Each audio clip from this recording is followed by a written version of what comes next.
I'd like to welcome you to the OneMedForum, the Conference on Diagnostics and Personalized Medicine. We've assembled a great team of panelists here today, the senior executives from the corporate world, business development, along with private equity and venture capital.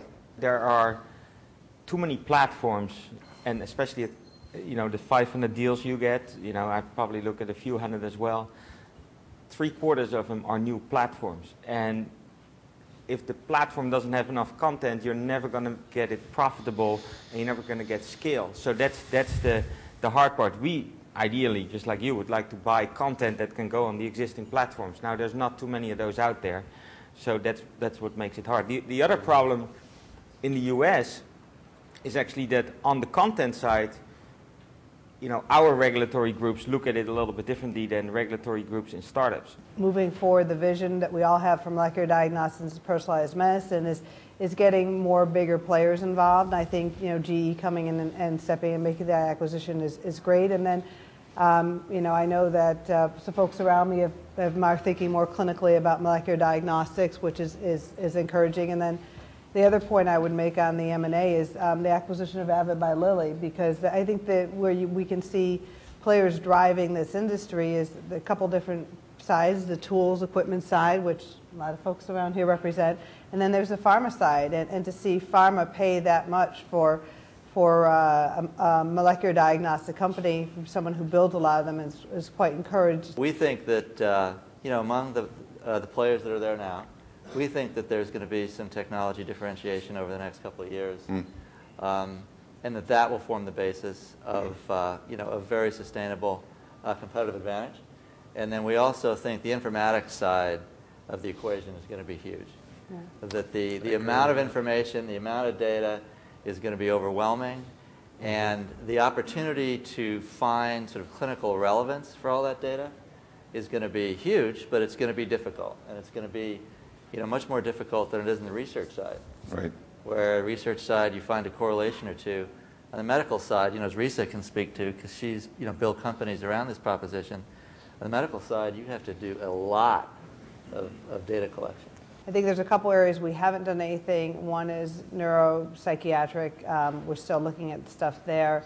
And I think that's probably the main area, because we've covered many therapeutic areas with 7 different companies. We've got cardiology, a couple different flavors of oncology. We've got autoimmunity. So we have a bunch of companies in the verticals. Where we're really spending time now is I want to comment on some things Paul said about sequencing. So we're investors in Pacific Biosciences, which is one of the sequencing companies. So we invested in that platform. And I think right now, one of the things that we're doing, and all of our companies are looking at, most of them use gene expression right now, because we started them 5 years ago, that was the cutting edge technology. Every single one of our companies is looking at how to use sequencing. Because one of the things that we think is the real benefits of the next generation sequencing, we got enough next in there, Paul, because we've now gone through a couple, quote, next generation sequencing, it will be the cost reduction. And the cost reduction will be able for us to develop, will drive that, hopefully make the cost of making these diagnostics and providing them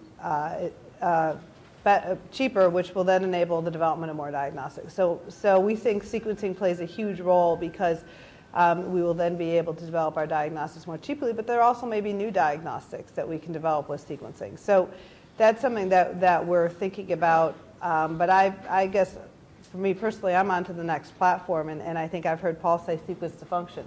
So there are going to be new technologies that will be developed in order to determine the function of some of these genes, and the function of these genes ultimately, the functions of the genes in terms of protein and signaling will ultimately determine how you treat a patient in terms of what therapeutic they get or what type of procedure that you follow to treat them. So I guess I'm kind of going on to the next thing already, because there are big players in the sequencing space, and I don't intend to do anything more there, but I want to take the technologies and the opportunities that sequencing offers and drive them more heavily into the diagnostic space. I'm pretty optimistic about the future for medical devices and diagnostics. I think we're facing some transitions and therefore some challenges, especially with the U.S. regulatory environment right now that's tending to create some material speed bumps, I'll call them. But I think the industry needs to rise to the occasion, needs to put its arguments forward with the U.S. Congress, with the FDA, and we'll get through it, and things will get better. The healthcare reform and reimbursement challenges, I think, are also relatively short-term. Very real, very challenging for the short term, but likely to be short-term. I think the demand for the kinds of products that we're familiar with in medical devices and diagnostics especially will continue to grow. People want health care. They're going to learn that if they want it, they're going to have to pay a little bit more for it. But the demand will be there. The story that goes with that is actually that it's very hard to predict the future. I remember, 15, 20 years ago, I built flow cytometers for about 10 years, first 10 years of my career, so I appreciate the comment. But we built a certain instrument because we thought CD4 testing was going to decentralize in the US, and it actually centralized. And then it turned out that the rest of the world started buying these little machines like crazy. So sometimes you can be lucky. It's better to be lucky than smart sometimes, right? But, and you see, inhalable insulin. It's very hard to predict actually what will take and what will not take. So don't overestimate your own ability. The reason I'm feeling that we're really at an inflection point now with companion diagnostics is I think the big pharma companies have now finally concluded that they need us. They need the tests to do a better job with pharmaceuticals. For a long time, big pharma resisted any test that would rule out any part of the patient population because they saw it as limiting the market. Now I think they can begin to see a future where through better diagnostics and screening tests, they'll, number one, be able to get through clinical trials a lot faster and with more confidence, which has tremendous value just in and of itself. And number two, they're going to get drugs on the market that couldn't get on the market before in a randomized trial with patients that include responders and non-responders. They have a hard time beating placebos from time to time with a drug that's very effective for some part of the population.